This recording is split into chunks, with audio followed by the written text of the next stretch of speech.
हमारे थाना मतलौडा में एक महिला ने एक लड़की के गुम होने की एफआईआर करवाई थी। उसने बताया कि उसकी बहन गांव अहर में गई थी 14 तारीख को, लेकिन वो रात तक वापस नहीं आई। तो उन्होंने एफआईआर ये दर्ज करवाई थी।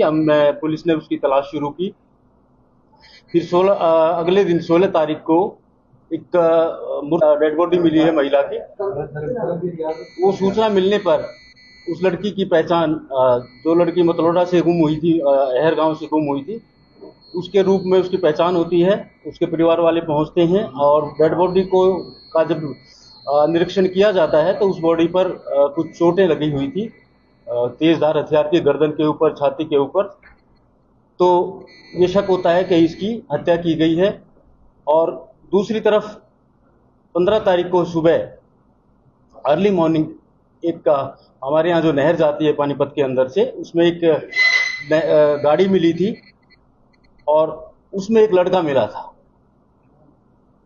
जो तैर के बाहर निकल गया था। तो जब ये उसमें, क्योंकि जिस समय वो गाड़ी डूबी थी तो ये भी सूचना मिली थी कि इसमें कोई लड़की भी थी, तो उसको घटना से जुड़ते देर नहीं लगती।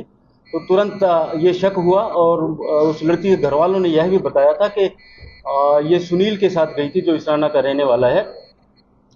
तो जो कार डूबने वाली घटना थी और जो लड़की की डेड बॉडी मिलने वाली घटना थी, उसको जुड़ते देर नहीं लगती। तो घर वालों ने बताया कि हो सकता है उसने उसकी हत्या की हो। तो तुरंत ही, क्योंकि ये लड़का जो यहाँ नहर में मिला था वो पार्क हॉस्पिटल में एडमिट था, जिसका पुलिस को पता था। तो तुरंत ही जब ये शक हुआ कि ये हत्या का मामला हो सकता है, तो उस लड़के को हमारी CIA 1 की टीम ने पार्क हॉस्पिटल से गिरफ्तार किया। और जब पूछताछ की गई तो सारा खुलासा हुआ कि ये 14 तारीख को ये लड़की जो मरने वाली है, शीतल नाम की, इस लड़के के साथ अहर गांव में गई थी। वहां पर इसने कोई गाना शूट करना था। ये हरिवाणी एल्बम तैयार करती है, तो अहर गांव में कोई गाना शूट करना था, वहां के लिए इस सुनील के साथ ये गई थी और रात तक इन्होंने वहां पर शूटिंग की।